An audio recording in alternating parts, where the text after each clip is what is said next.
Welcome everybody to Blue Purple Haze podcast. I am your host Isaac here, giving you my honest opinions on the Chicago Cubs baseball and the Minnesota Vikings football. So, talking about the Cubs lose.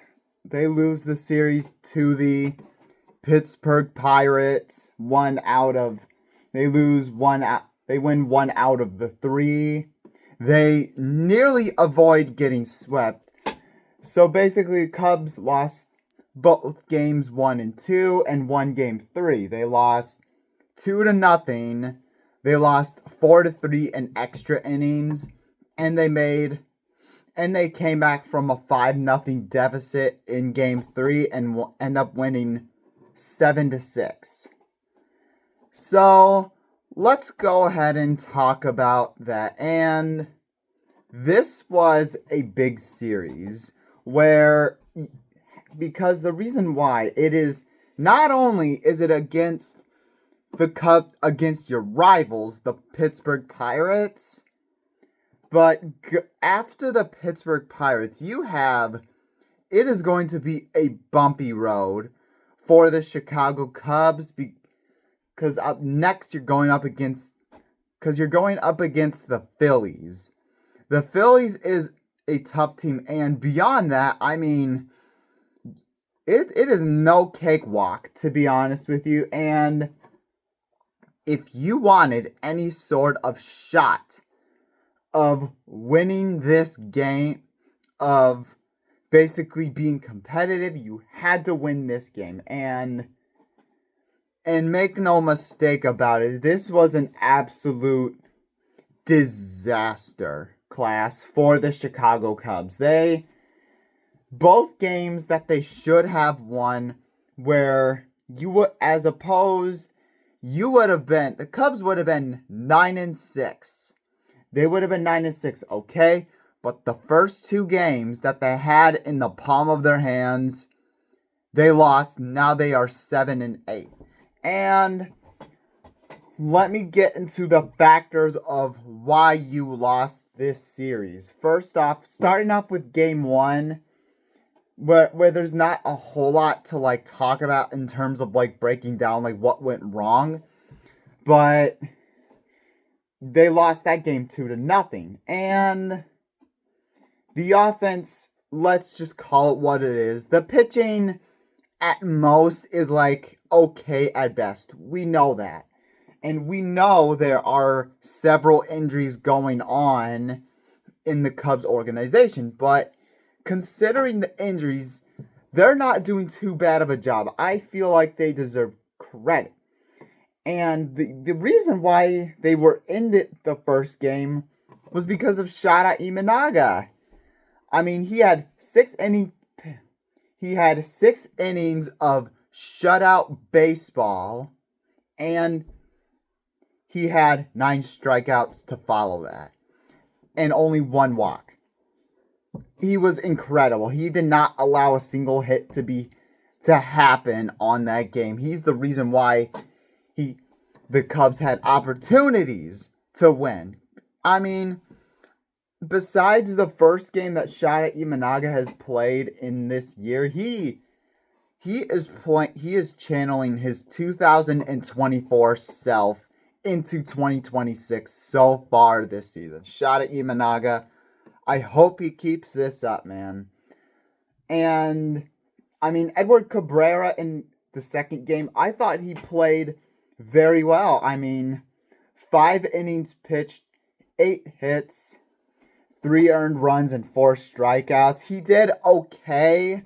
I mean, those 3 runs were definitely costly by Edward Cabrera early on, but I mean, I thought he did okay. This was probably his worst game so far, but I mean, he's pitched pretty good, but for this reason, I thought he played fine. And Jamie Taillon, it was a weird game for Jamie Taillon because he had 6 innings pitched, 5 earned runs, 8 hits, 10 strikeouts to follow along with it. It was Or was it 3? I'm not sure if it was 3 or 5. I'll have to check it.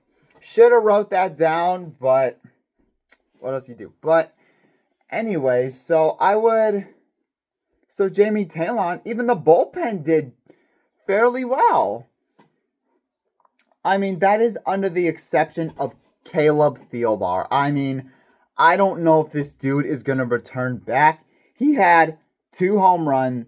In the first game, he allowed a 2-run home run to the Pirates, which is really all they needed to really win the game. And then the second game, well, it was the top of the 11th game, still a 3-3 game in extra innings, and I mean, Caleb Thielbar had he was going to get the out. It was 2 outs, mind you, in this situation. It was a guy in first. It was a guy, I believe, first and third at the top of the 11th. You had 2 outs, and instead Caleb has a wild throw. And so Michael Busch had to reach for the ball. That turns into a safe, and then the Pirates end up scoring a run, and that's really what they needed. So you allowed the Pirates to take the lead. Unacceptable by Caleb Thielbar, man. Other than that, I thought the pitching was outstanding. Now we get to the offense. They had several opportunities to take advantage in spite of Caleb Thielbar. Okay, it is what it is. But you have to take advantage. I said over the Rays game after the Rays series, that you have to take advantage of that. If you can continue hitting and getting runs, then you should have no problem against the Pittsburgh Pirates, and you should have won games 1 and game 2. Okay, in the first game, I mean, the offense, in spite of it being 0 runs, the Cubs as a whole had 6 hits and 7 walks in that game, 0 runs. Why? Because you had several times where they had teams in scoring position. 0-8. The Cubs, in terms of big hitting in the game, were 0-8. And they had the bases loaded twice in this game. They had it twice. And yes, it was 2 outs, but if you get a walk or a base hit, you're gonna get a run eventually, and you get 0 runs. 0. That's unacceptable to be doing things like that. That is not acceptable to be doing what you just did. So that is unacceptable. Okay, rough game, but you still have a chance to at least win 2-1. At least win the series. You still had a chance. Alex Bregman in the second game. You have 9 hits. You only have 3 runs to take account of. 1, Alex Bregman, I thought he played well in that game. He gifted the Cubs a lead in the 9th, where he gets a single, and then one guy runs home, and it's still tie game. Extra innings comes, and the bullpen was absolutely shutting the Pirates down, and they had 0 earned runs, 5 hits, 8 strikeouts in that game. But okay, beyond that, okay. But you had 2 chances in the extra innings to do something. And okay, you had a rough game 1. Okay, fine. It happens again. Bases loaded twice in the extra innings, where the top of the 10th. Okay, it's 1 out. Great. As long as you hit it outfield, you're good. Okay. Dansby Swanson. At bat, he swings at a ball that is almost coming right at him. He swings at it. That turns into a double play, inning over. Unacceptable by Dansby Swanson. You got to hit it outfield. At least try to get the base runner home, and you are just fine. What was the reason for that whatsoever? There was none. There was no reason for that. And then what happens? Inning over, and then you still had a chance, even after Caleb Thielbar had a bad play, and you have to realize this. Okay, it's the 11th. Okay, you still have another bases loaded. 1 out. I mean, actually, I would say maybe 1 out, 0 outs. You had a person in scoring position at that point still. And then what happens? Pop out, pop out, pop out, game over. And Ramirez, and make no mistake about that, Ramirez was doing everything he could to hand the Cubs that game, and they could not do it.